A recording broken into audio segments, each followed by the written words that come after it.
Boom, baby. We are back for episode two, man. We are getting this year kicked off right.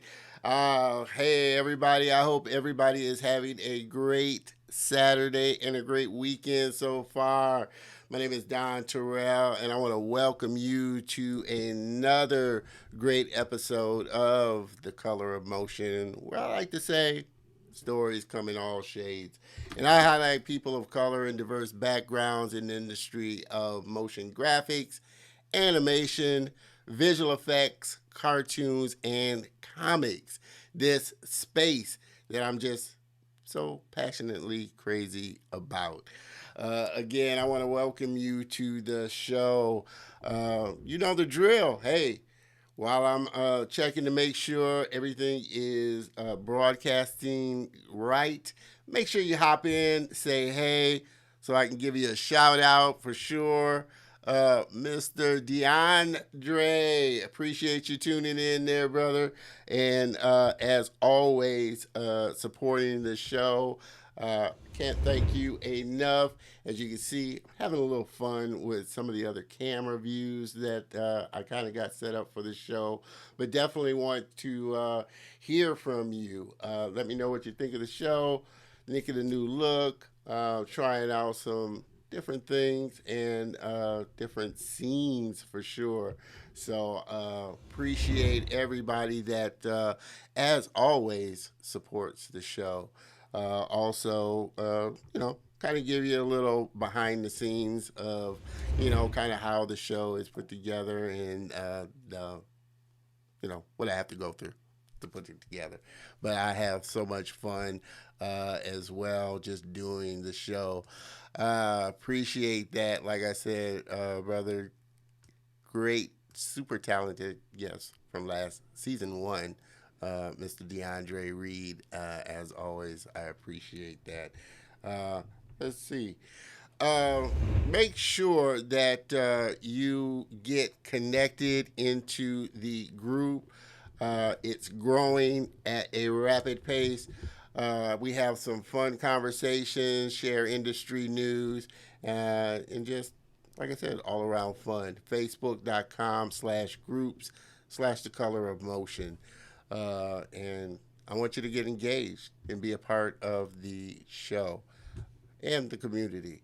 Like I said, making sure that we are live on all my channels here.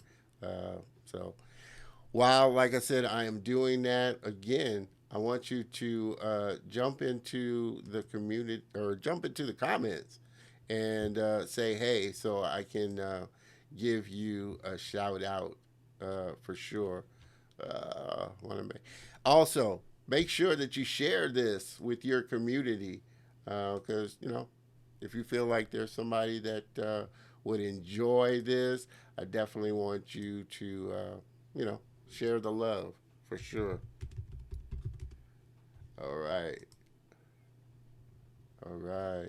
We are, I think, live in you know all the pages here. So I am super, super excited to get episode two rolling there for sure. Uh, what else, man? I'm just super happy that you guys are joining me. Been looking forward to this episode. My next guest for a while. I know you're gonna enjoy her. Like I said, she's getting season two kicked off in grand style for the ladies. Uh, you know, I think my first guest was took me a couple of shows season one before I had my first uh, female guest on the show. So I can't express my happiness enough. Uh, Make sure that you connect with me on all my social channels. You can find me here and get connected with me. Definitely want to hear from you. Let me know what you think of the show. If there's anything you might want to see, any guests that you may want me to try and get on. definitely want to hear that as well. Again, we stream live to my LinkedIn channel, YouTube, and the Facebook page and group. But I do always kind of encourage people to hop on over and sign up for the YouTube channel. Check it out. Check it out. Be a part of the community.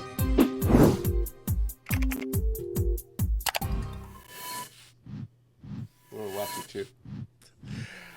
We've had a lot of great guests on there. You can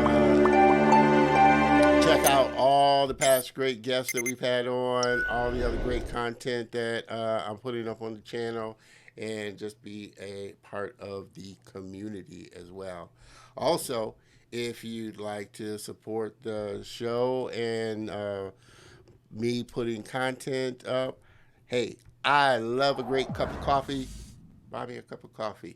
Buy me a coffee at Don Terrell. You know, give whatever you want.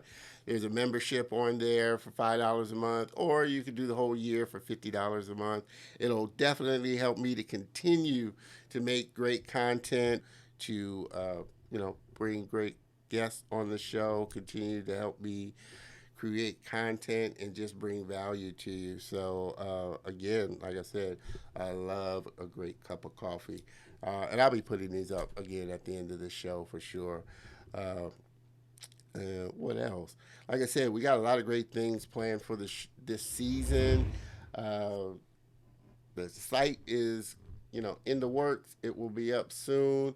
Like I said, the swag's getting ready to come out. So, like I said, I am just super pumped about season two.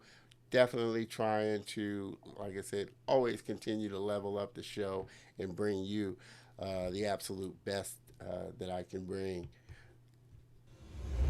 Ballistics Comics. I appreciate you jumping in and saying, hey, hope you enjoyed the show. That's a new viewer there. Make sure that you get plugged into the community as well.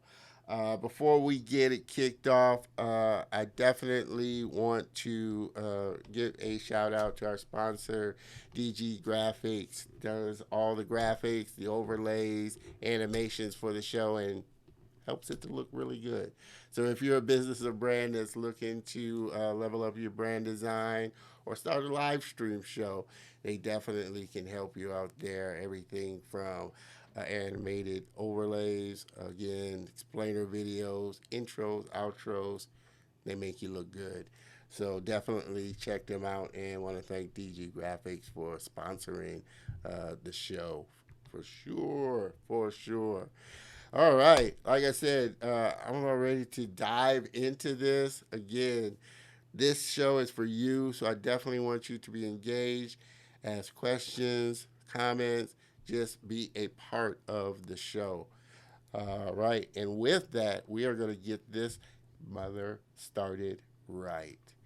My next guest is your friendly neighborhood freelance illustrator, animator from the U.S. Virgin Islands, and she specializes in creating fun illustrations and visual development for family content. She got her start while in college, where she was approached to illustrate a children's book, and she's been working ever since, nonstop. Her work aims to provide the people of today with a window into themselves through imagination, illustration, and animation. Everybody, please help me welcome my very special guest and friend, Miss Erin Merchant. Hi, thank you so much for having me. All right. Thank you, Aaron. Thank you, Aaron, for agreeing to be on the show. Like I said, I've been just super excited. We connected sometime last year and just been super looking forward to having you on the show. Oh yeah. Oh yeah, I'm so excited. Yeah, this has been in the works for a while. Yes, it has. And like I said, I can't thank you enough for just being part of the Color of Motion family. Before we get going with the interview, throw a few comments on there. As always, Miss Elizabeth. Hey yo, appreciate you tuning in as always and supporting the show. Can't thank you enough for that. And we're gonna dive like right into this, Aaron.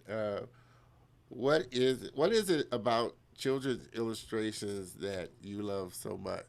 I mean, we're gonna take a look at her work in a minute. She does some just amazing illustrations, children's contents, books, and uh, that type of thing. So I want to know what is it that kind of just does it for you, but with children's illustrations. It's I'm a big kid at heart. I'm a big kid at heart, and I'm a sucker for a good story. I am, Right. and All I feel right. like the biggest reach to like touch the youth and inspire them. You got to get them while they're kids. Awesome, awesome. I mean, did when you were younger, was this what you had in mind and what you were doing? Were you always artistically inclined, or did you have something else, kind of that you thought you might be doing? I've always done art, but for the longest time, I didn't know what to do with it. So like I've always drawn pictures, I've done paintings, sculpture, photography. Like I've dabbled in it all, and I didn't um, realize that I wanted to be in animation until a little bit later. Like I was probably like 11 or 12, and I don't know if you remember Disney used to have like the in between shorts, Yeah. and they would highlight an animator and they would be like, "Hey, I'm such and such, and I'm gonna draw Mickey Mouse." And it was always like a white male that Yeah. would do it. And then one day I looked up, and it was Bruce W. Smith, and I think it was The Emperor's New Groove that had just come out, or Mm-hmm. it was about to come out. Yeah. And he was like, "I'm gonna draw Cusco," and I was like, it never clicked that like black people make cartoons too. Like I could do this. And ever since, like that's been my path. I've been trying to get there. Oh man, and actually have been, and hopefully Bruce, if you're watching this, I've been reaching out. Hopefully get you on the show for sure. So definitely, and I know what you mean. Like I said, as a kid, and it's funny because, like I said, it seems I have this conversation all the time, or it comes up with every artist or guest that I bring on. Is that when they were younger, it just never clicked. One, that people made a living doing this, and two, that they were Right, right, people of color doing this. right. It's just it never occurred to me to like do it. And then of course I come from like a West Indian family, and my dad's like military. So if you gonna do it right. So he was just like, "All right, we gonna do this. We gonna do it." And you So. said, like I said, you just said you come from a military family, so you kind of moved around a little. Mhm.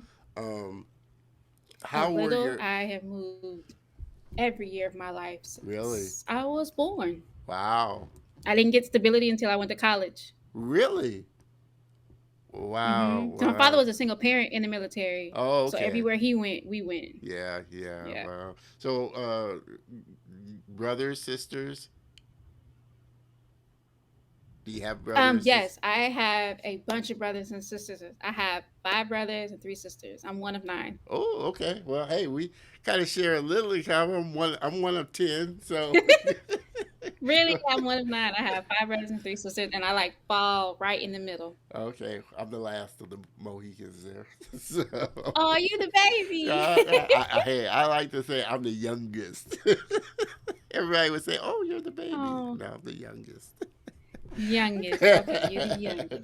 But how was? I mean, um, so you got a chance to see a lot of different, moving around a lot of different, Hmm. obviously animations and illustrations. Um, did it give you kind of this uh, different perspective on, your work and how you drew and just what you saw? Um, I know for the longest I used to just like Disney was the standard. Disney was the standard for me for the longest. That was what I got exposed to the most. That's what I had access to. And then we went to Korea with my dad, and I got exposed to Studio Ghibli. I saw Spirited Away for the first time. That completely changed how I saw stories. Yeah. Just like how like I actually paid attention to the narrative that was being told. Awesome. Yeah, anime seems there in anime seems to do that. It just comes from a different perspective and really makes you Hmm. because it's such a cerebral. Even though it's illustration animation, their stories are so deep. And like I said, I think I must have watched Akira like 3 or 4 or 5 times Oh before it yeah, the really, classic. really just kind of sunk in there. Um, but you went to school at SCAD, right? Hmm. So I what? first attended an HBCU, and then I went to SCAD. Okay, what HBC So do I you? attended the illustrious Savannah State University. Okay, okay. Now, did they have a design, program or curriculum or illustration or animation? So they have a BFA, so it's a Bachelor of Visual and Performing Arts. So you do they it was good for me because it made me a generalist. So I got to do some of everything. So I got to dabble in painting. I did photography. I did some graphic design. I did a little bit of illustration. I even did and I worked with the theater department a lot. So like they would build the sets and then I would come in and help paint them. So like I had a little bit of everything. I've touched a little bit of everything. So that was really really good for me. Okay. And But then you went to because SCAD. SCAD is there, Yeah, yeah, and then I went to SCAD, and SCAD is pretty much home of the arts. yeah, yeah. Yeah. So I mean, and I'm glad you kind of said that you went to HBCU. I mean, you know, from your perspective, I mean, what was kind of the difference between the two? What did you feel like you know you got from one that you didn't get from the other? That type of thing. So I'll say this: my HBCU gave me like a 4 year break from having to deal with being black in predominantly white spaces. But one thing I will say about my HBCU, they prepare you for life in every aspect.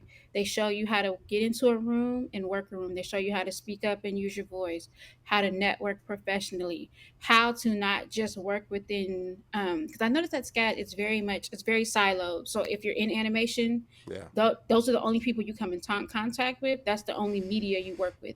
At Savannah State, it was very collaborative. So we would do stuff with the business department. Like we would do stuff with the business department, or we would do stuff with the science department. Like it was very collaborative. yeah. Um, in the it's different. Now I I don't know will how else say to say it, but that I going to an never. HBCU is different. They build like I'll tell you this: if you ever in a room, if whenever I'm in a room with like a group of young professionals, I can always tell you who went to a PWI, and I can always tell you who went to a HBCU. Yeah, I might not be able to tell you which HBCU they went to, but I can tell their HBCU made. yeah, yeah. Now I will say that HBCUs are different. I never went We to built one. different. Yeah, I never went to one myself. And it's funny because I'll get to this when we get to your artwork. But I have family in Louisiana, Hmm. Baton Rouge to be exact. So it's Southern Grambling type of thing, Oh yeah, and I I know went. so many people that have gone to Grambling. Shout out to Grambling. And I have to admit, I went to Southern's, the classic for Southern, uh, down at the Superdome. And that was the It's different. first, yeah, that was the first time I had ever been around so many blacks in just an environment like that. It was just amazing. And I will add to that, I will say having a black educator matters. It's different when you have like at SCAD, your professors are kind of like, do the work, submit the work, get the grade. At Savannah State, you miss one class. I remember I decided I was going to sleep in and have my leisure, and I looked up and my professor was like, "You got 10 minutes to get to class, and you better get there before me." And I'm just like, "How did she get into my apartment? Why are you here?" But like when I tell you, people at HBCU they want to see you win. Yeah, Like they are yeah. behind you. Yeah, and I think it's Yeah. like you said, they really prepare you to walk Mhm. out into this world ready to go and handle Yeah. anything that comes along for sure. Mr. Trent, Appreciate you tuning in there, brother. Good afternoon to you as well. And for everybody that's just jumping on, we are just getting this conversation kicked off with my friend, Miss Erin Merchant, illustrator, animator, extraordinaire. So we're going to have some more fun here. And we're going to quickly, like I said, take a look at her work before we continue on as well. Like I said, does some amazing children. And like I said, that was like I said, as I saw some of these, I'm like, I think the author probably went to Southern or has a Southern kind of She feel. Ladanya, she went to North Carolina A&T. Oh, She is okay. loud and proud. Oh man, and like I said, HBCUs they support their like I said when you go to games and things like that, man, do they support? So I like it's, I feel like I kind of missed out. I wish I would. There was a part of me that wishes I had gone to HBCU, but again, you can see just the amazing work that you do. What's kind of your process when you kind of get a project and start to dig into the characters? My first part of my process is I try to get to know the author or the project lead a little bit, and it kind of gives me a little insight into who they are, what they're about, what they're gonna do, and then I get into the story. Like I kind of sit and chew on the story for a little bit, and then I'll sit and do some little rough sketches. Um, I try to board the whole story in its entirety. Like I don't really do piece by piece. Like I sit down with it and I go from beginning to end. I know the one thing that frustrates a lot of my authors is I do the cover last because I can't even begin to wrap my head around it until like I flushed out the whole story. Yeah. But by the time they see it, it's like these pretty boards. They have no idea how many drafts I've done, how many sketches I've thrown away, how many times I've redone it. um so yeah, that's pretty much like my process. I'll board out the story, and that for me that's like the meatiest part of it all. Once I can visually convey the story, because it's a story, but with picture books you want to try to catch that in an image. So I once I get the storyboards down, and then I get to do the fun part, which is color. I love doing color. That's probably my favorite part, and I'll lay down like the flats and try to get like the color harmony of it all. Yeah. And then the other thing is like I said, I don't work in parts. I do the whole thing through. From start to So finish. I'll do the book from start to finish, and so you can see it as a whole because it's a whole story. Like each page is beautiful, but does it make sense in its totality? And then Hmm. after that, I go and I like to do what I call the magic. So I make it sparkle and shine. Well, I can say you seem to you obviously have an affinity for children's illustration. I mean, do you Mhm. see yourself kind of venturing into, like I said, other stories, more adult animation, illustration type of Oh, work, or is kind of I children's books? do. I do, but in a different facet. Like I want to tell I feel like, especially right now, specifically Black people, and that's like the entire diaspora. I don't do like African American, West Yeah. Indian. I do the entire diaspora. I'm rooting for everybody Black. I think as a whole, we need a break. So I do want to get into the more adult stories. So like, I want to tell, just like an epic love story, but the format is animation. Like a lot of people seem to associate animation with children's content, but I it's not a genre. It's a way to tell stories. Yeah. Yeah. Like Yeah. romance is a genre, comedy is a genre, and you can tell those stories through any format. I Yeah. just choose to do it through animation. Yeah. Yeah. And I think that's I think in the recent years, um, I, that's kind of starting to change. That it's not just a children's thing because of all the stories that are coming out, especially the animations and work that, like I said, anime is bringing. Even though Hmm. they had children, it was a really deep subject that they were talking about in a cerebral way. And you really kind of had to, Hmm. sit back and think about the deeper thing that they were trying to tell within, like you said, the format of animation. So, what are your thoughts on some of the more recent stuff that's been coming out? Like I said, I don't know if you, like I said, um, you have Arcane, or you have Netflix, which has been putting out some amazing work, They've like been cranking out Arcane. a lot of Yeah, content. like Arcane. Love, Death, and Robots. I don't know if you've Yeah, had a chance to see yeah. that. Love, Death, and Yeah. Robots is another one, and you're starting to see, like I said, a lot more deeper stories told in a more creative way, and you're starting to Mhm. see a lot more mixture of styles. Not just the kind of Yes. Disney style. And it's funny because I had this um conversation with last week's guest, Eric. Um, super talented animator with Sony, and talking about just you know people are kind of at this point where they're wanting to see something different. They're wanting to see the more grittier side of life, the more real stories, not just these Mhm. happy fairy tale endings that we're kind of accustomed to. Yeah, I feel like Into the Spider Verse really kind of like went ahead and pushed the needle on that. So I think now we're gonna start seeing. I feel like it's going to become a genre style of filmmaking because the way that's just such a beautiful film. Like you could do a whole college course Yeah, on the making of Into the Spider Verse. The way they melded, it was like five different styles of animation happening at once, and it worked. And then yeah, they figured out I tell people like the way I describe it, I was like they literally made a comic book jump off the page. yeah, yeah. It actually, like I said, I don't know if you had a chance to check out uh, last week's episode, but I did show Hmm. because Ari worked on. He did some scenes with Spider-Man into this, and he's working on and I didn't know that the new one is broken up into two parts. So there's going to be Oh, two. probably. Yeah.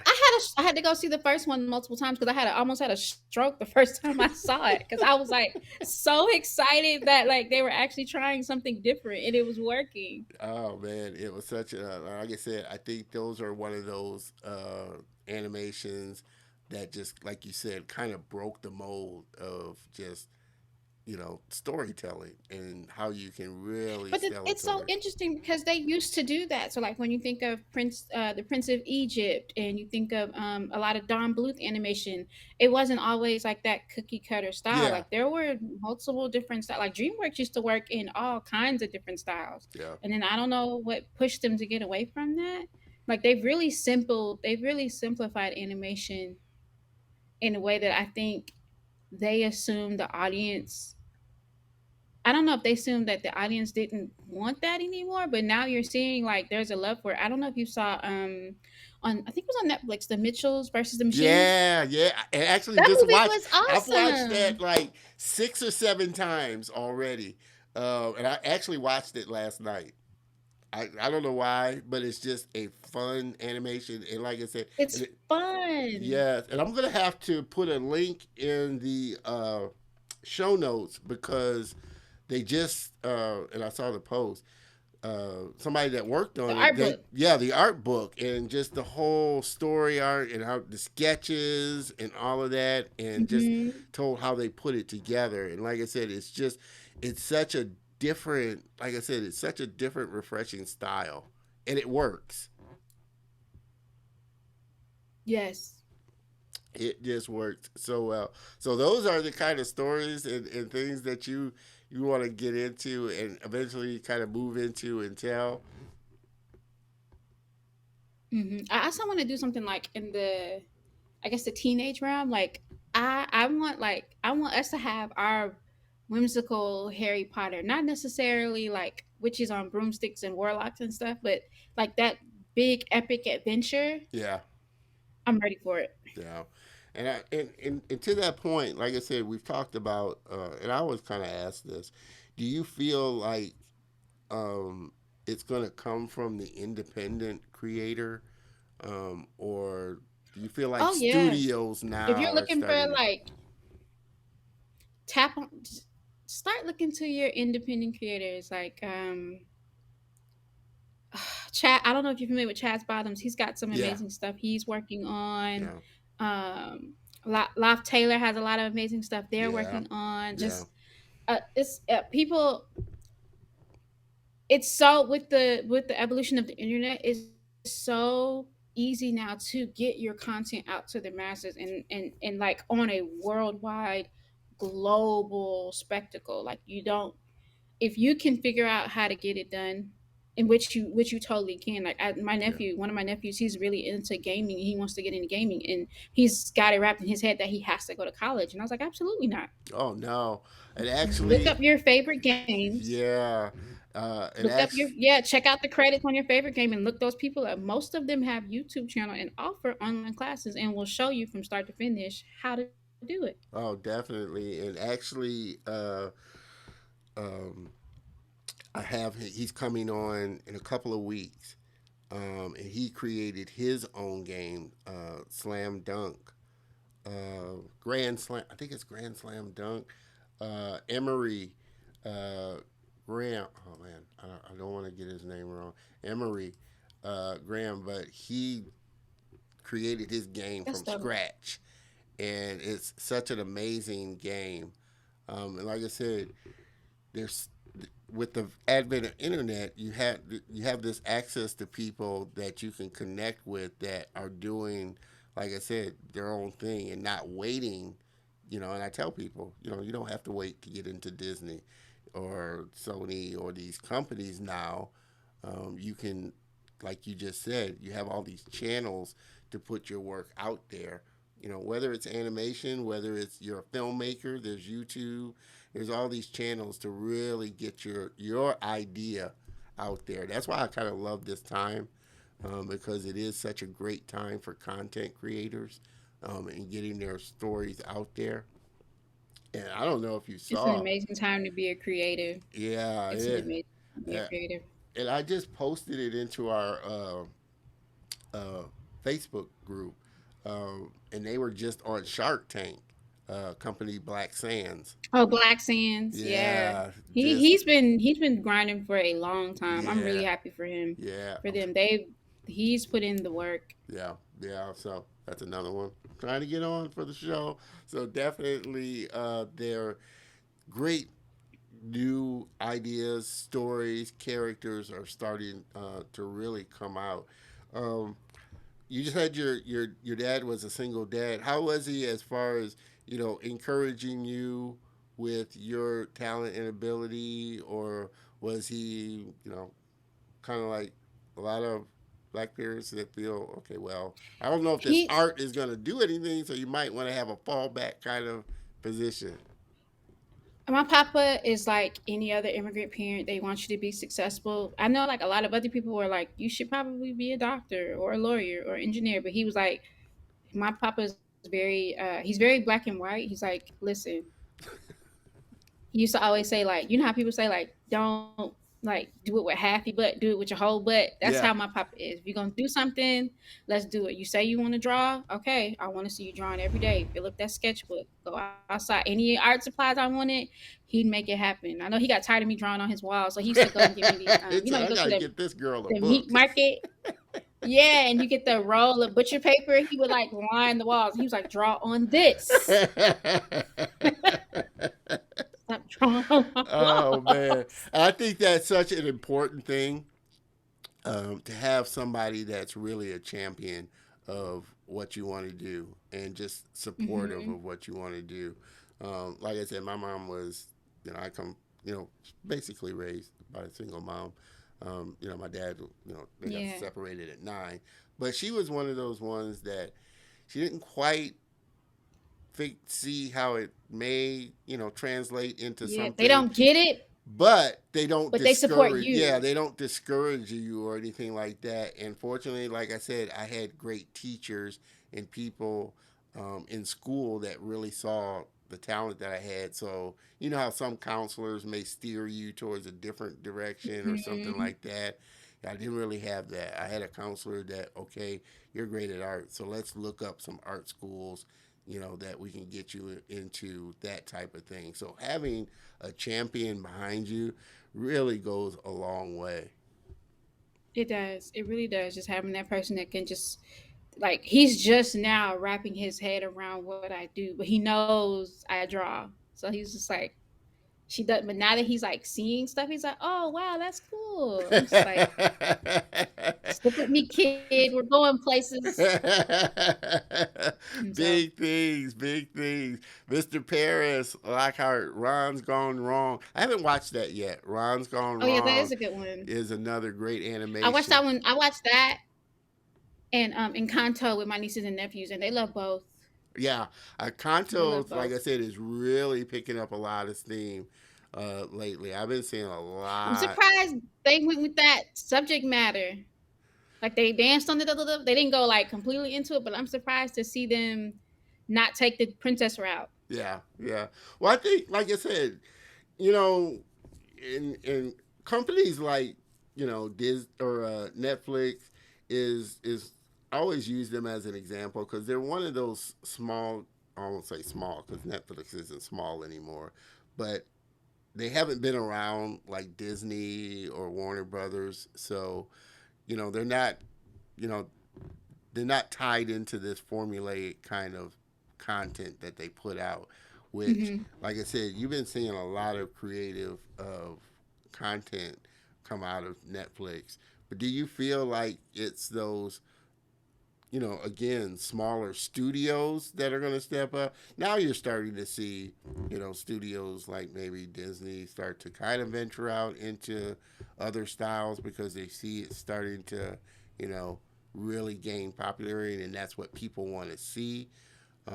But and I had this conversation with Jay Francis from Disney that like I said, while Disney is starting to make those changes, Disney has been doing they've been around for ages and ages and ages, and so Hmm.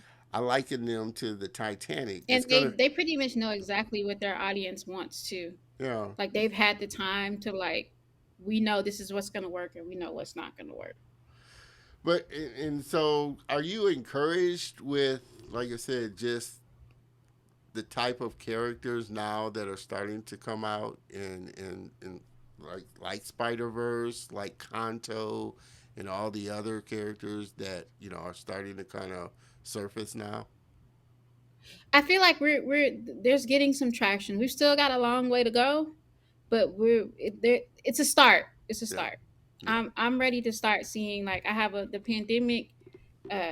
Now that some people have been able to kind of like wrap their heads around like I guess our new normal. yeah, People have had time to get some stuff done. They've had time to like be at home and really sit down with their passion projects and crank some stuff out. So I'm really excited for like a lot of my friends and my peers and a lot of the things that they've got coming out because I'm just like they're telling stories that we know traditional studios would never touch. yeah, But yeah. we know it's something that people want to see. Yeah, and do you also feel like it's going to take? Because I always say it's like kind of like a top down. It's not just a top down, but or a bottom up. Do you feel like now that there's starting to be more people of color executives that are starting to get into these studios, that they're starting to be Mhm. champions of a lot more diverse and creative stories as well? Yes and no. I mean, at the end of the day, when you work for like such a big conglomerate, you still there's still somebody that has to be answered to. Um, we saw we saw a lot of like with basically last year's uprising. Like it was it last summer, or the summer Yeah, before, yeah, with all of the civil unrest and the protesting and things, and it really shook up.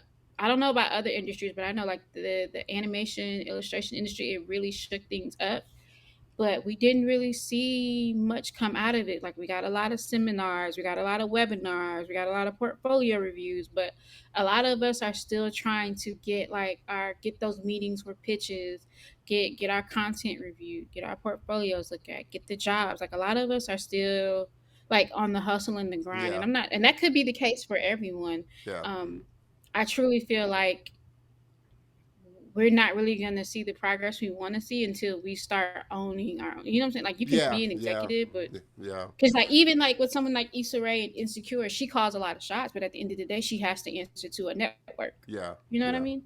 yeah, So when you don't own that network, there's still checks and balances, and it's not necessarily a good or a bad thing. It's just that's the cog in the wheel. You know what I yeah, mean? yeah.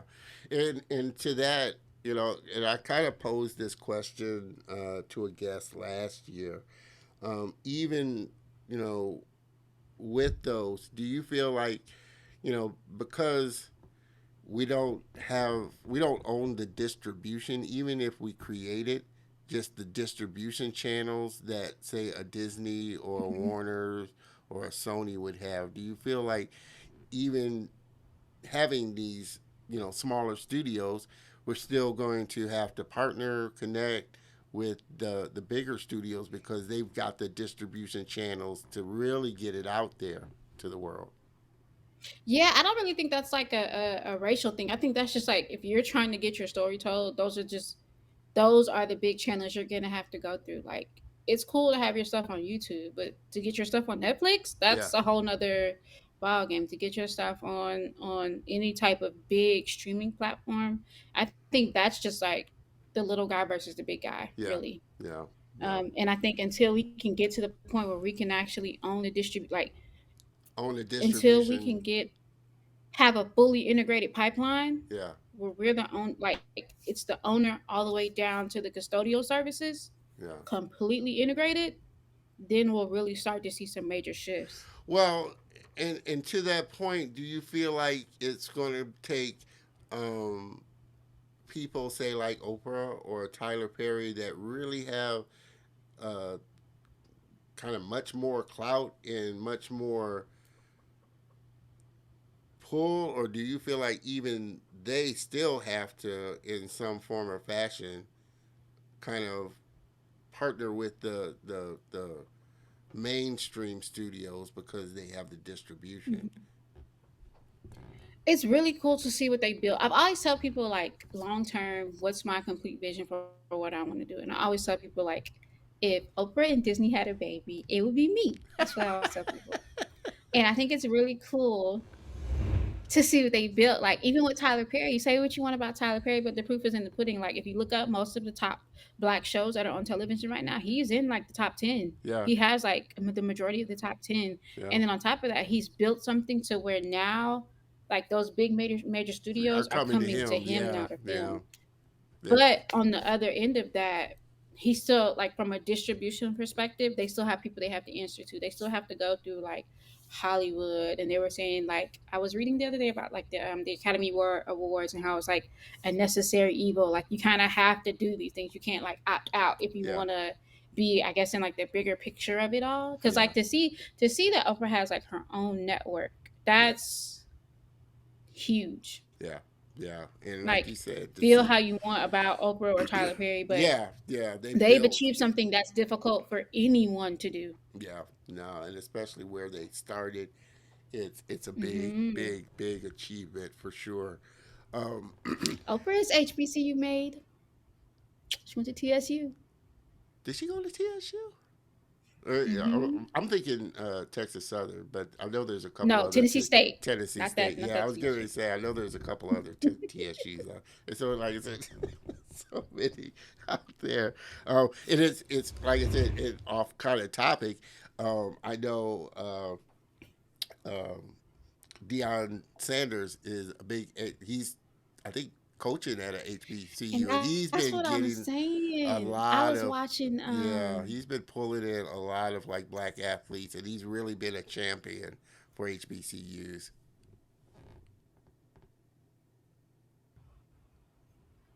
Um, we have to figure out how to get a lot of these, and that would just be a start. Like a lot of people in our industry that go to places like they'll go to Ivy League school, so they'll go to like a Harvard or a Stanford, and they'll do like seminars.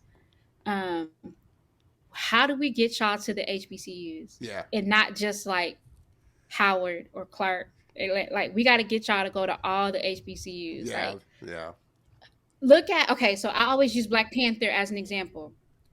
yeah, Most of that cast went to Ivy League schools. I think Chadwick Boseman yeah. is He the was only one only that went to one an that went HBCU. to HBCU. Yeah, if I'm not mistaken. Yeah, And I'm just like, imagine if you had a HBCU that had a dedicated arts program for Mm, you to do theater, for you to do acting, for you to do visual art, graphic design, music, all of and have all of that talent at or spread out within the HBCUs, within yeah, Black academia, yeah, we would be unstoppable. yeah, yeah. No, I get what you're saying, and I think, like I said, that's where this collective working together to achieve a Hmm. goal is going to benefit us. Mr. Wayne Carnegie, I appreciate you, brother, tuning in there. Good day to you, sir. It's funny. Good day, sir. Another super talented uh, islander, Jamaica, right, Wayne? I think he's from Jamaica. Oh, big up yourself. Big up Yeah. yourself. Miss Jasmine Hudson, the real. That's my best friend. She don't play by her TSU. Don't say that to TSU people or Texas Southern. I was about to tell you they gonna be after you in them comments. Yes, she don't play. The real TSU, Tennessee State University. Oh man, Yes.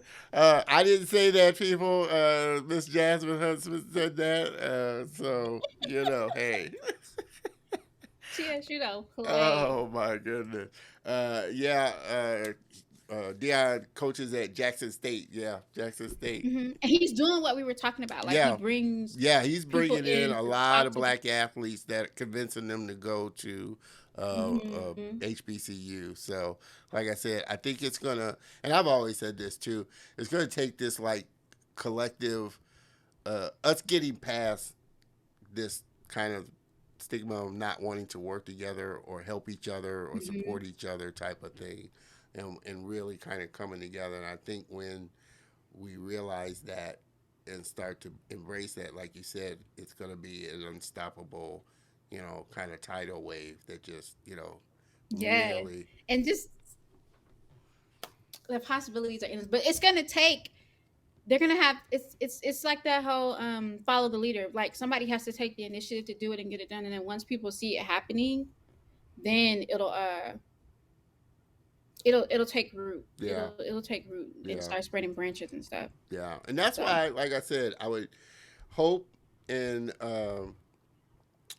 you know, like to see, like I said, people like Tyler Perry and Oprah that have gotten to this certain level start to, and they have. Like I said, Tyler Perry, like I said, he's put out a lot of, films and shows about like, but I think there's such a big opportunity as far as just other creators, like you said, animation, stories, hmm illustration, comic books, all these avenues of diverse talent that's out there that, like I said, if just given the opportunity and the exposure to really step out, would really make a hmm big impact.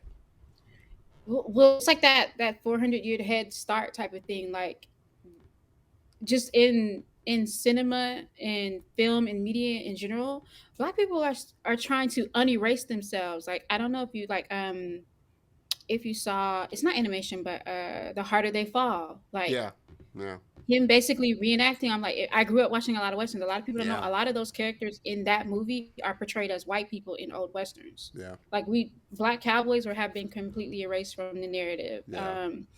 Questlove just did an amazing documentary on a music festival that happened back in the 70s. It was literally the same weekend as what was the music festival that ended like so violently in the 70s? Uh, you got me on that. I can't remember what it was called. But it was around the time of this other festival that happened. And I think like man was about to they was about to do the man walking on the moon, Yeah, all that stuff. And they had this amazing music festival and they recorded all this footage of it.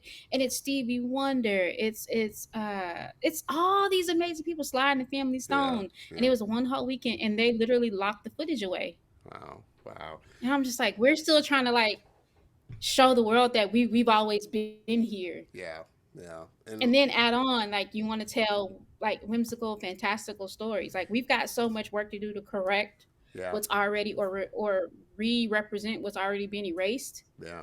before we can even get into like the other stuff. Yeah, and to that, which was kind of what Ari was saying, as far as there's just such a scope, and what a lot of other creators have said, it's not there's such a scope of stories that go beyond, Hmm. the pimp and the drug dealer, and the thug, or and all the Just stuff that telling we. stories that don't come from a Eurocentric gaze. Yeah, and even like I said, just science fiction or this and that. There's such great stories, like just everyday life, or just the everyday things that we go through, type of thing.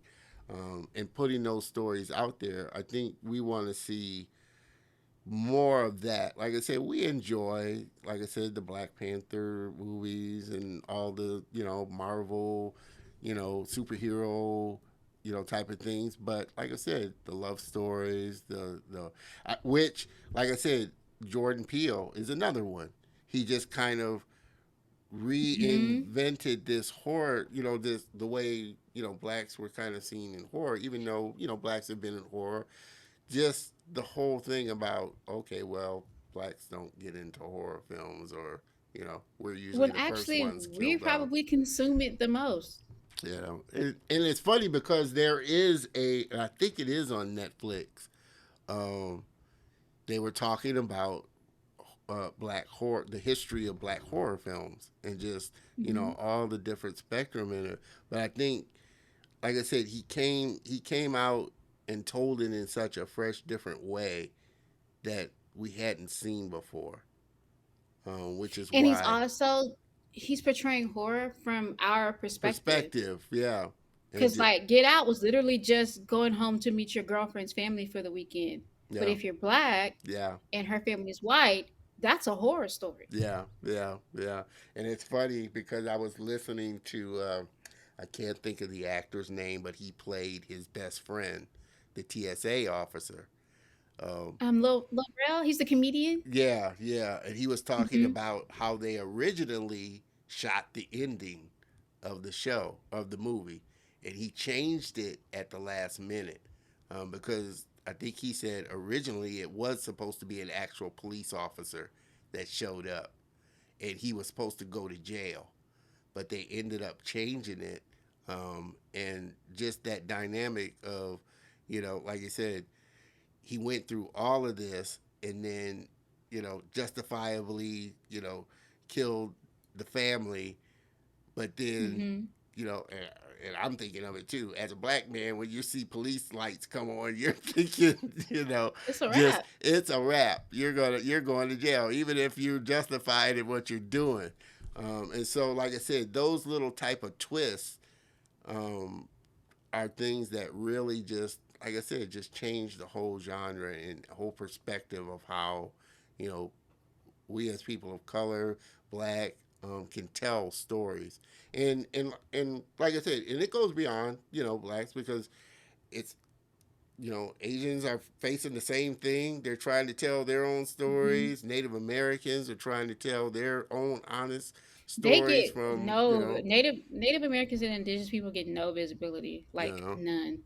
and I think when, like I said, you start to see creatives, like you said, from these diverse groups step up and tell their own stories from their own perspective, that's when I think, things are really going to change, and we're really going to see just the diverseness of what's Yeah, out like look there. at people like what's his name? He directed Thor. Taika. Why?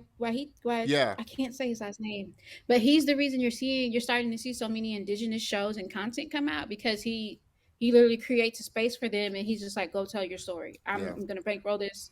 Go tell your story. Now it has to be a good story, but yeah, he's of creating course. the space for them to tell their own narrative. Yeah, and that's why I'm excited and looking forward to the up and coming creators that are coming out, that are starting to put together their own studios, their own content, and really be Hmm. champions of these other creatives, diverse creatives that are out there that have these good stories. And again, like you said, of course, it has to be a good story, and it has to be something that they want to bankroll. But if nothing else, what I've learned doing this show and connecting with all the people, all the guests that I have had on, all the guests that I've connected with that haven't been on yet, there's such a diverse pool out there. And not just in this country. Like I said, we were talking before the show. I'm seeing a lot of great animation and talent come from Africa, South Africa, Hmm. Nigeria, just that Ghana as area. well. Yeah. Yeah, there's the world. There's so many great, talented people out there that just, they have ideas and they have stories. They just need a way to get their story out there and get it put out there. Oh yeah. Oh yeah. I Uh, tell people all the time, don't be afraid to network across. If you're trying to tell a story and get something made, tell your friends, talk to your friends. You never know. You might be sitting next to the person that has the skill sets to help you get to the next yeah, phase of your project. yeah. And while, like I said, I've come across my share of people that have put, solo people that have worked. They worked on it for years, but no project is a solo project. You're always going to need help somewhere in You it. want to get your project done, you Yeah, gotta collaborate. yeah. I've Collaborate. learned that. Like you can't do it all on your own. Anybody who tells you they did it all on their own, they're lying. Yeah, yeah. It's very rare that somebody has done. They may have done a good chunk of it, but if it's Hmm. you know whether it's music, audio, or something, they've had to have worked with somebody to help them see their vision out there, and that's where, Yeah. like I said, I would you know that's where I see myself. I want to be the kind of studio that has the resources to help a lot of people and really bring a lot of people together. Hmm. I always tell people like network. Don't be afraid to network and be kind. Like I can't stress that enough. The amount of opportunities, the grace that I've gotten, the opportunities that I've gotten, the people that I've met have always resulted from me just being a kind person. Yeah. Don't be a difficult person to work with. Put your Yeah. ego away. That's the one thing that I have learned uh, kind of in this space is it's a relatively the community small, and so Hmm. Everybody, they may people not say it, but everybody knows each other. everybody knows everybody or has come across people, those people in their path somewhere along the way, whether they went to school with them, whether they worked at another studio with them. And that's what I found generally is how artists move around from studio to studio or project to project because okay, I went to school with this guy, he's great, super talented, let's bring him on. Or you know I worked with him at this last studio.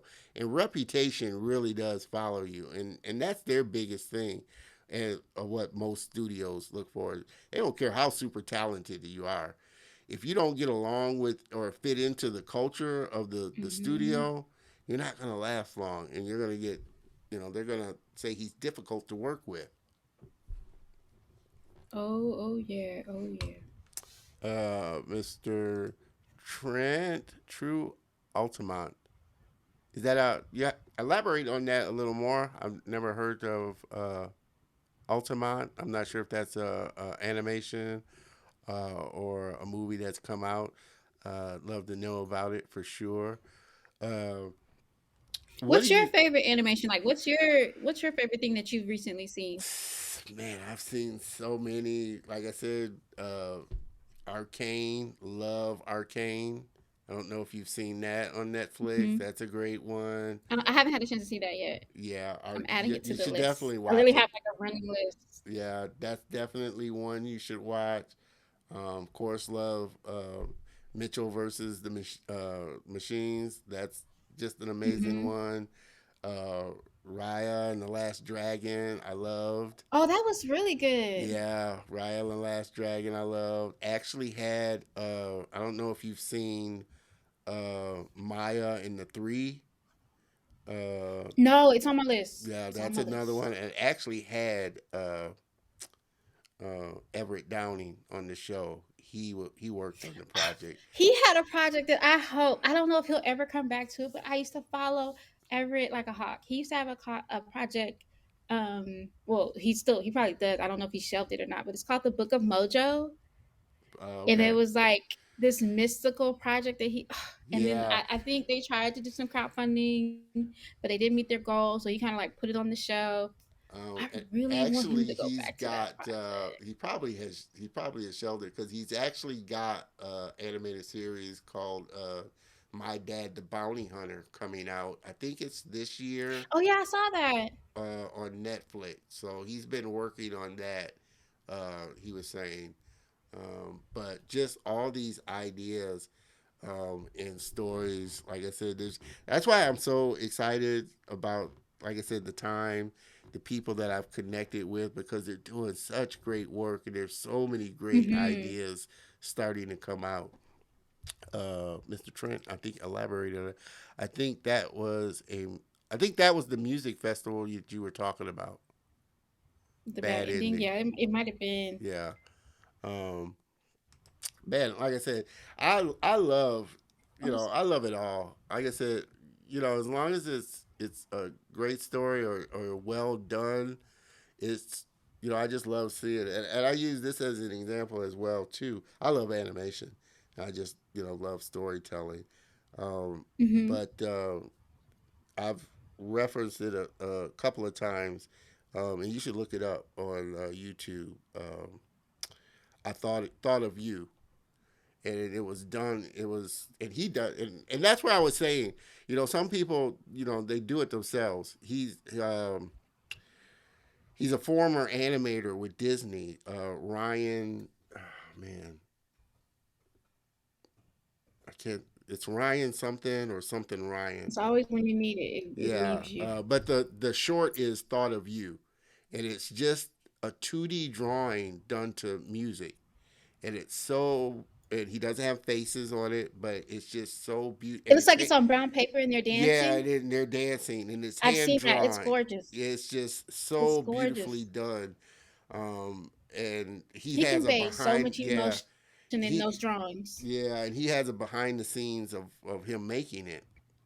And even though, of course, even though he drew it, I think he said it must have taken him like 200,000 drawings to do the whole thing. But even something as long as that, of course, like we were saying, he worked with a choreographer to choreo, to really get the dance together. Of course, he worked with a musician, but just simple things like that.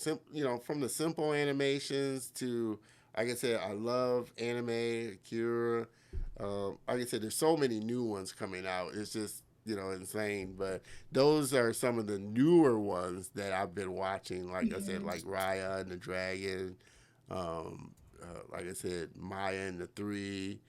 Uh, oh man, there's just too many to name out there. And There's so like much content out right now. yeah, yeah. And then I'm like I said, excited about, the newer stuff that I've kind of heard about but hasn't come out. Like I said, Air, they're finishing up the new Spider Verse movies. Hmm. So that's gonna be coming out, I think, middle of this year, towards the end of this year, two or three. And So it's I so mean, crazy that these kids, like, this is their first thing.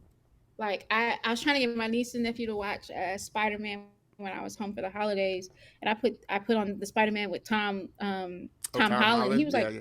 "That's not Spider Man." I was like, "Yes, it is." And he was like, "I watched Spider Man with Papa, and Spider Man looked like me. That ain't Spider Man." And I'm like, "Oh wow, that's like." He's Like, like, "TT, I oh. know you trying to play me, and no, Oh man, my Spider Man is brown." like I said, hey, the power of seeing characters that look like you.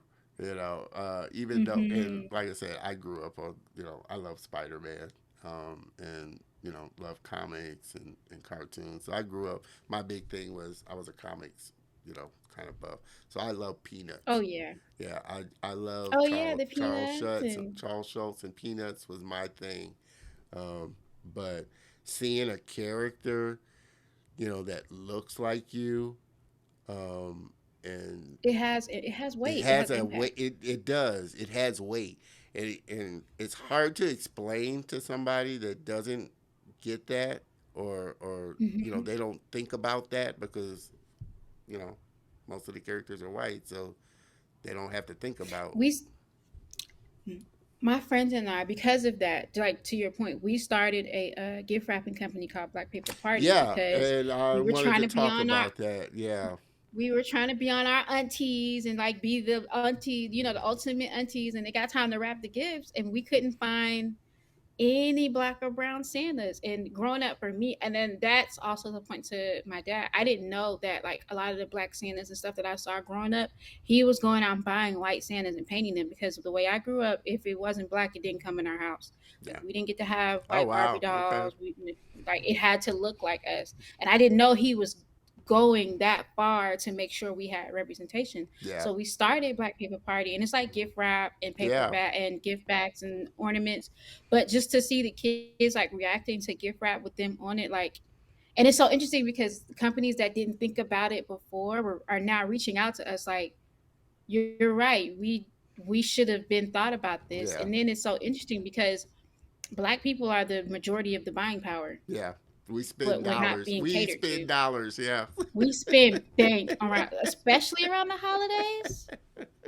Don't even have to be the holidays. We spend money. Like I Right. said, the dollars don't last long in the black community. That's just the reality of Mm-mm. it. Dollars don't But circulate just to long. think about all the money that's spent around Christmas and Yeah. you don't find any gift wrap that looks like you. Yeah. Yeah. Yeah. And I was gonna bring that up because that is another big thing that you and your friend are doing, creating Black Holiday paper. And to your point, I think that was kind of the thing that you don't necessarily think so much about when you're like really young, but as you get Hmm. older, you start to realize You become all you aware. did was just Yeah. paint the all they just like they did. Because like I said, I was also a big like I said GI Joe you know buff as well, but even to like Peanuts, Franklin pretty much looked like Charlie Brown. So Hmm. when And you that's think, what you separates know, us from the other gift wrap because the people that do, it's very obvious that you took your white Santa and just colored him brown. and But then which you is didn't what they bother to make the did. right brown, so he looks ashy or he looks discolored, and he's up here with this sharp nose and these little beady eyes, and I'm Yeah, like, it doesn't look yeah, like nobody Santa. yeah. And actually, I see a lot of her posts on. I may try and get her on. She doesn't necessarily kind of fall into, the the space, but she she creates black dolls, and she's Hmm. been man. I hate. I need to come a little more prepared, but she posts a lot about they came out with a black doll line, and how Hmm. the features look of course are more authentic. The hair is more authentic, that type of thing. And to your point, I love when I hear the kids be like, "That looks like me," or they'll say like their yes. Santa looks like their papa or whatever, and I'm just like, oh, my heart. It's like you said, it's such a powerful thing. I want to make sure I don't lose all these comments. Uh, Miss Cherry Williams, I hope I said that right. Cherry, Yeah, Cherry Cherry. Williams. To have representation. That's my other best bud. Yeah, well, it's good to see y'all on supporting your best bud there. But having representation, that your Spider Man is black. Like I said, it's a different. You think differently, and like I said, it has Mhm. such weight when you can see, and especially when Yes.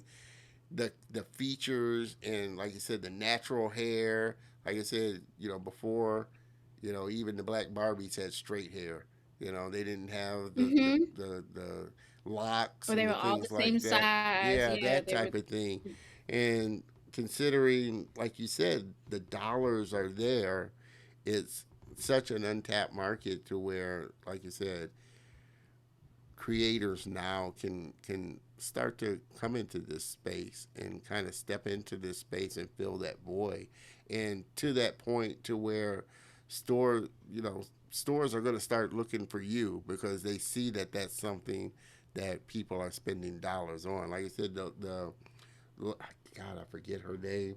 I think something Charles, but she's got her stuff at Walmart, Target.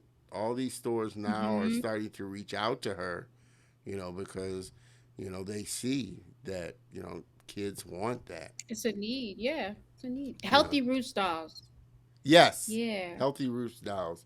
Yes, I follow her on Twitter. Yeah, she goes hard yeah, for her brand. yeah. Yeah. She does. I see. I don't. She does a lot on. I guess all her because I see her on LinkedIn. That's where I see her Oh, post I see at. her on Twitter a lot. But yeah, healthy roots styles, and I may try and get her on too, because like I said, I think that's it's She's in such the same. She does like she makes product for kids content. yeah, yeah. Yep, healthy roots. Definitely, Jerry, like and share everyone. That's how we get out there, Thank sharing and you. putting letting people know. And like I said, that's a big reason of why I do this show, because like I said, for me, I loved comics, but I didn't see characters and people that looked like me. I still did it. I still read. I, I didn't stop reading Peanuts, but think of how much more Hmm. impactful it would have been had I seen more black comics. Listen, I used to go hard for Captain America. I used to go hard for Captain America because I was like, I'm an army brat. My daddy's in the army. This is the closest I can get to like representation. And my dad saw like I was going hard for like Spider Man, the X Men. I came home. He was like, "Let me change your life," and he introduced me to like Black Panther, Blade. He Doctor Voodoo. Like he Yeah. introduced me to all of them. And I was like, Uh, and he was like, but "Yeah, go ahead." but see, even to that point, because Black Panther was created by a white person, so in Right. originally, so that's what I mean as far as in it lends a certain voice when, like I said, that's why I love these new comics that I don't know if you've seen his work. Oh man, Marcus Williams, super crazy Yes. talented I haven't comic talked to him book. in a while, but yeah, Marcus is Oh amazing, man, and the way he can flip a story, oh man, he like he did the Tuskegee Airmen. He had a Tuskegee, run, yes, Tuskegee, the that's Tuskegee growing. Airmen. Yeah, That and was I so actually good. feel like that's gonna be uh, uh, animation somewhere down the Oh, I line. got it up here Yeah, I feel like somewhere I down the have it line, somewhere. um, that is going to be put out. But that is an amazing, amazing uh, comic book. And seeing other creators like that, I just love when I bring them on because, like I said, they have Are you such. familiar with Roy? I think it's Roy Kopu. He's of Unique Studios. I, that name sounds familiar. That name sounds familiar. Yeah, Miss one three Jazz, three Miss comics. Jasmine, yes, your Yalitza Jean Charles. That is her name. Yes, Yeah, I think she's Haitian. yes. Does some amazing, amazing dolls. Yes, because sometimes a black character written by a room full of white writers can sometimes give a skew. Well, it always is because, like I said, they'll give their perspective. Unless there's other black writers in the room that are correcting them on things, they're going to give their Hmm. kind of perspective on it, which is why, like I said, you've seen so many of these one dimensional black characters out there because they didn't have somebody that, you know, of the race that they were trying to draw, really give them a true perspective from, you know, what they were trying to create.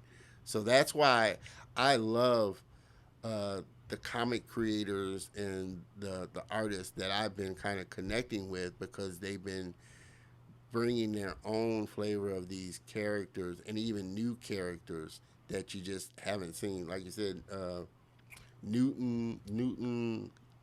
Uh, I always mispronounce his last name. Leveloy had him on. Super talented comic book. He's into the kind of horror, black horror Yeah. comics, but does great work.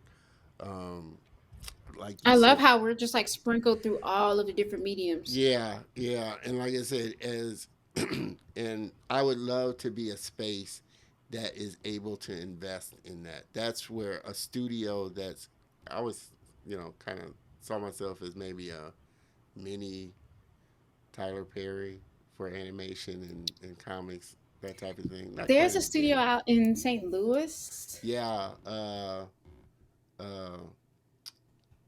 man, I've actually been trying. I think I know who you're talking about. They did produced Hair Love. Mm-hmm. Yeah, Line Forge. yeah, Lion I think Forge. Saxton Moore is over there. Yeah, actually, I think he's supposed to. I connected with her. Actually, I was supposed to have Carl Reed on, but then I guess projects started coming in, so he connected me Mm-hmm. with their director, Saxton. So we had a call, and so he's another one that's supposed to be coming Yeah, on. Saxton's dope. Yeah. So, like I said, studios like that, kind of like along that line, Mm-hmm. really putting and having the dollars and the clout to put behind a lot of these great stories and great creators that I've been connecting with. And that is kind of a long term dream that I would love to see in fruition. But that's what excites me about this time because there's just so much great content. I think that's the one of the I don't know I don't know how else to say this, but I think that's one of like the upsides to the pandemic. It gave creatives that aren't necessarily in traditional Hollywood or in LA, it gave them or a part of huge studios, it really gave them a chance to shine and like say, yo, I'm here, this is what I can contribute.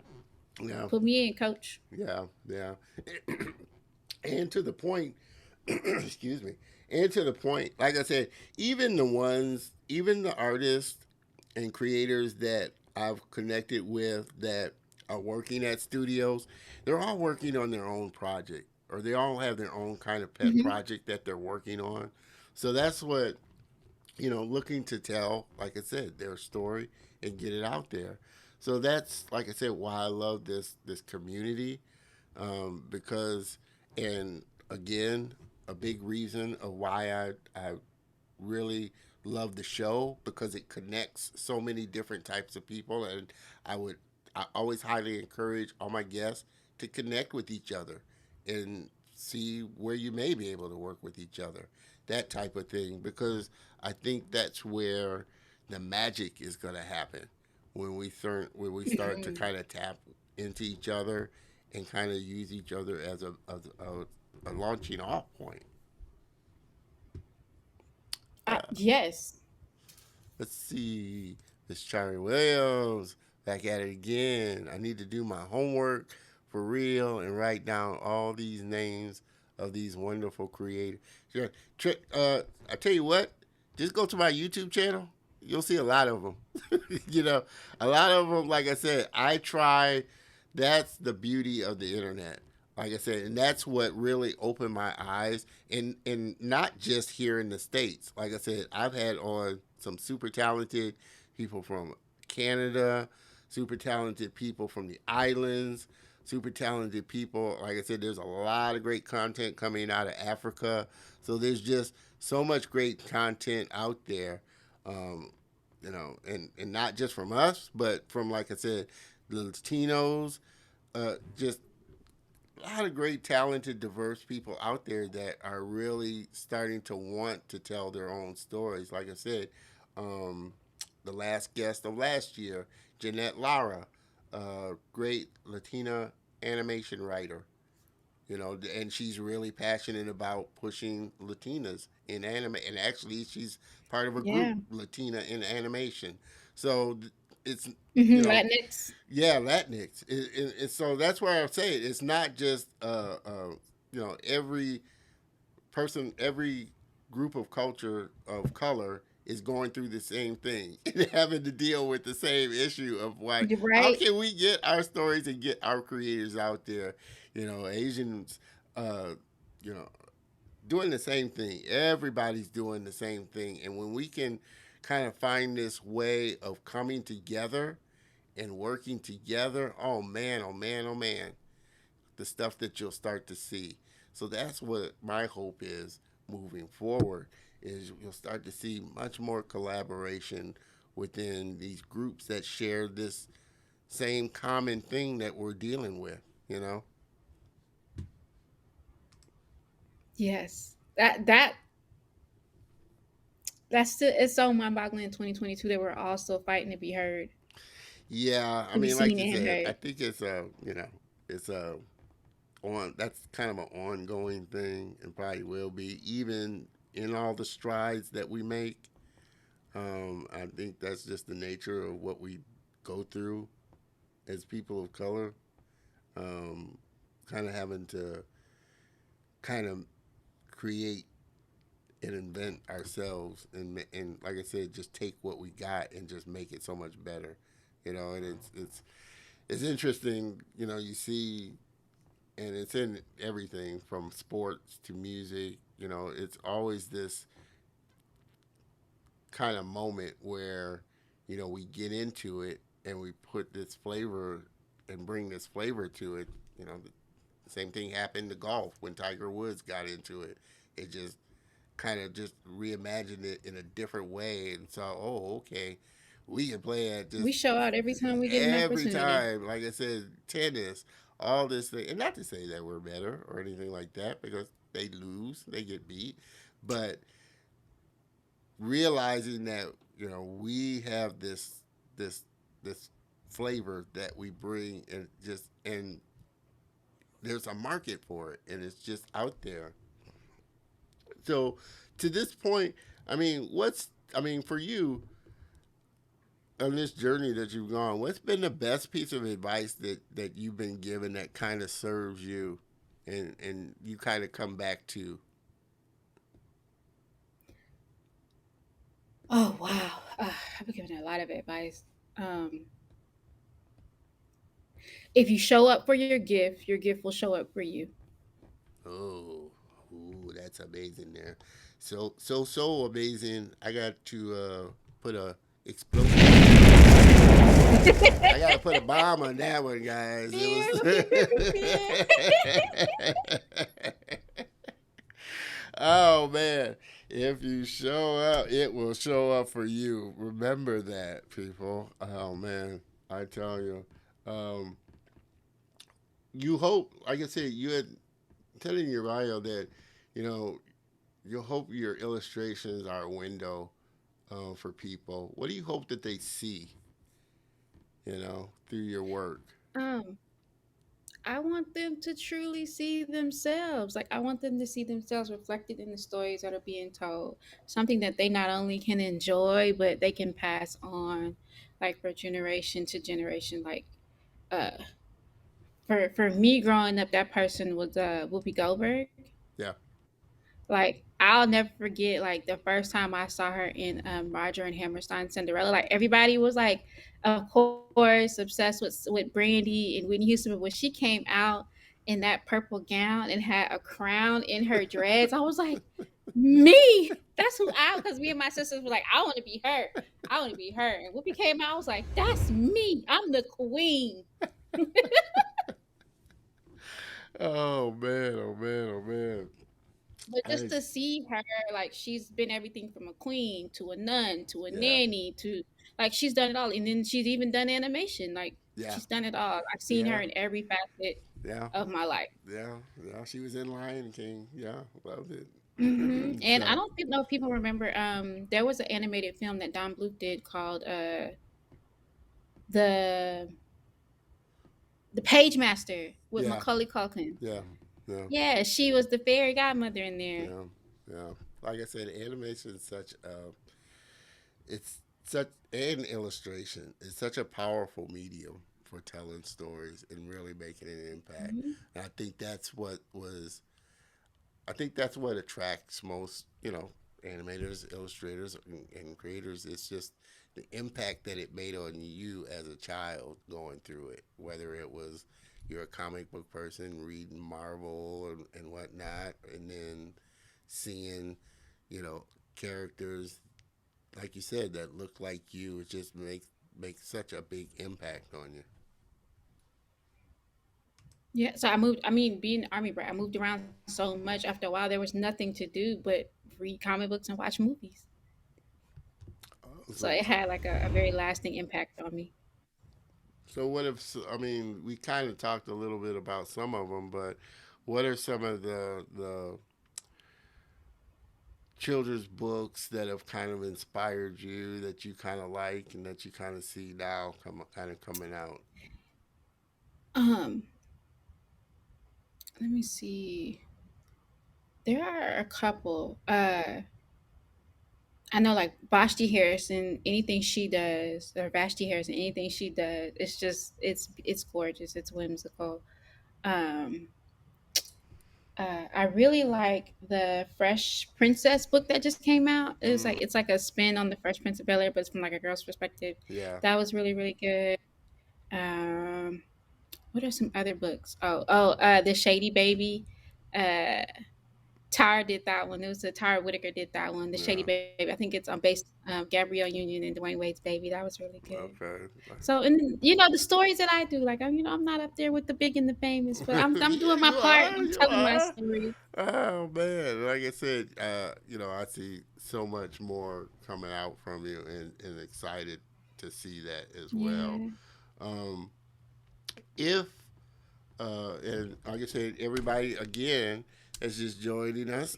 We've had a fun conversation with, like I said, my guest and friend, Miss Erin Merchant, super talented illustrator, animator, and like I said, we are going to see some big things I know coming from you.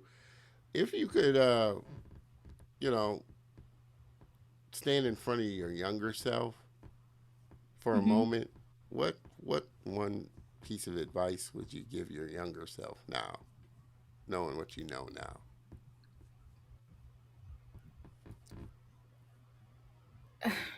I It gets better. It gets better. Your gift is gonna take you to places you wouldn't even imagine. I always knew that I would draw, but I never pictured it on this kind of scale. I've So, never pictured it on this kind of scale. what's your 5 year goal? Where do you want to see yourself 5 years from now? 5 years from now, I want to see Black Paper Party, Our Baby, and all major retailers. Um, I'm trying to get my studio up off the ground. I'm trying to get that going. So in 5 years, I want us to have our first short film done. Working on a short film, so hopefully we'll have that done. And I would love to have like a theatrical release of it Mm, in theaters. yeah, If not on theater, then on like a platform like Netflix or Disney Plus or Hulu or something like that. yeah, Um, but just to see all of my projects out for the masses to enjoy in like 5 years. That's where I see myself. well, I want to hopefully, have. like I said, I'm one of those studios that's able to do that. Like I said, I feel like I'm, trying to do that a little bit with the show now. Yes, Mr. Trent. this is so dope. There are a lot of writers as well. Yeah, like I said, it's not just, uh, and I've had on, like I said, writers, producers, directors, animators, uh, comic book writers, and which is why I say anybody kind of in this space, and there's a lot of positions in this space of what people do. From producer to showrunner to writer. You know, everybody in this space has plays an important role, and that's what I try to do. Bring them on to help highlight the role that they play and what they can do, and just bring a spotlight to them as best I can. And my goal, like I tell you guys every day, is to make this show as big as I can, to make the platform as big as I can, to really highlight the vast, and I haven't even scratched the surface of all the talent that's Right. out there. Um, um, but I do Reach for love. the stars, stars. I am trying to reach for the stars. I'm trying to reach for that planet way beyond the next galaxy. And like I said, I have a goal of what I would like to bring out, um, and being that resource to bring out, like I said, not just our stories, but a lot of other diverse people that are out there that don't have the platform to do that. Um, and I know there are a lot of great stories out there. And I think, like I was saying earlier, when we get to this point where we're able to be comfortable working and collaborating with each other, you know, the stories will be so amazing. I just can't They wait. will. I just cannot wait.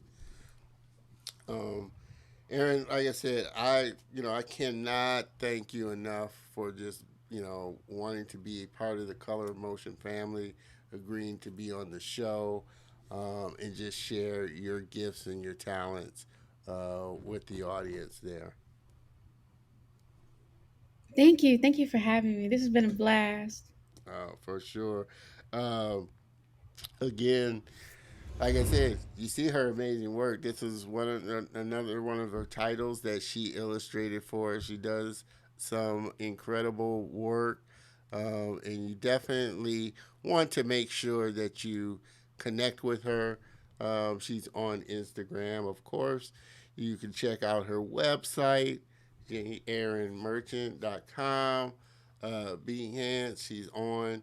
I'm definitely going to put all this information plus the information of her uh, products, Black Christmas products. It's not just Christmas. It's not Yeah, just holiday. blackpaperparty.com. Yeah, Black Paper Well, right Party. now we're only doing Christmas, but the plan is to expand out into evergreen holidays as well. So be on Okay. the lookout. We got some really amazing things coming. That's going to be in the show notes as well. So all this information is going to be in the show notes on the YouTube channel. Make sure that you go there. Uh, Big thing is support. That's how we, really make a difference. It's one Like and thing. subscribe and share Yeah, with all of your people. it's one thing to follow. It's one thing to like. But when you really support, that's where the rubber hits the road, so to speak. So you find a content creator that's got a Patreon page, got a you know Kickstarter campaign that they're doing. They got products that they're putting out. Support them, and that's what really keeps them going, and really, like I said, helps them to continue to do and create the things that are so needed out there for sure. Uh, Simply roll. Ooh, wait, I don't like that on me, top of me. So let me switch. Let me switch scenes here. I don't like that on top of me. So let me take that off. Simply robotics. Looking forward Oh to yeah. what Black Paper Party will do. I am too. Like I said, I That's see another filmmaker you need to connect with, Simply Monique. Robotics. Oh yeah, she's into stop motion. Oh man, Simply Robotics. We're gonna have to connect because I have not had a stop motion. I love, like I said, I love stop motion as well.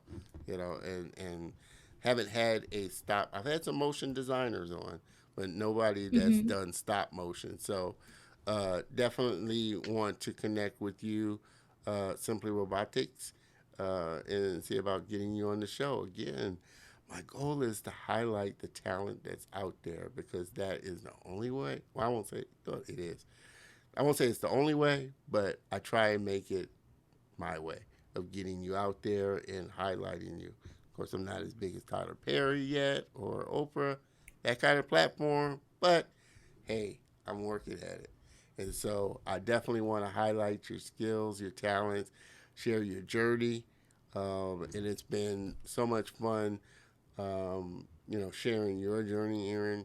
Thank Really, you. and to take a step back, like I said, I do want to thank you for one initially connecting with me, and like I told you when we first connected, you know, I consider you a friend now, and so anyway, Absolutely. any way that I'm able to help and support what you're doing. Look forward to hey, working on a project together. Maybe we need to sit and talk about some animation stuff, see what we can do. That type of thing. I'm always down for, you know. Same here. Same here. Thank you so much for the opportunity. I really do appreciate it. This Oh was really fun. no. Thank you. Uh, Everybody again, all her information is going to be on the show notes. Make sure that you jump on over there, connect with her, uh, patronize her, support Black Paper product or Black Paper Like paper Party, party. Black Paper Party, and support what they're doing because, like I said, that's the best way that you can help is support the things that we do. Support me, support the channel, share this with somebody that you know it's going to benefit, help get the word out there, not only for what she's doing, help get the word out there for the color of motion. Like I said, we're really trying to highlight uh, the diverse talent that is out there. Um, Erin, if you could hang out for just a second in the green room Okay. while I close out the show, definitely would appreciate that for sure. Everybody, again, please help me thank my friend and guest, Miss Erin Merchant.